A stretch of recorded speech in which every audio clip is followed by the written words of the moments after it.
আজকের গল্পটি অবশ্যই শুনে কমেন্ট করে যাবেন। আমার এক কাছের এক আত্মীয়র মেয়েকে সবাই মিলে ধুমধাম করে সুন্দর করে বিয়ে শাদী দিল। ছেলেটি আমাদের জানা শর্তে খুবই ভালো ছিল।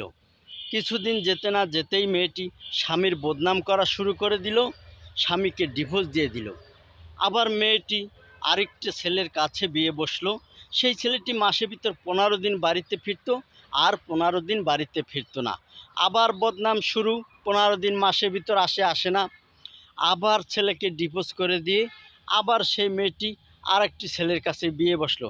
এখন যে ছেলের কাছে বিয়ে বসছে সে 15 দিন পর একদিন বাড়িতে আসে।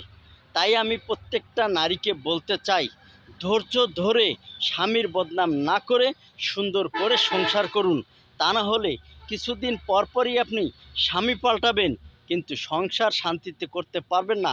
এই ঘটনা যদি কারোর সাথে মিলে যায় অবশ্যই ক্ষমা সুন্দর দৃষ্টিতে দেখবেন। আসসালামু আলাইকুম।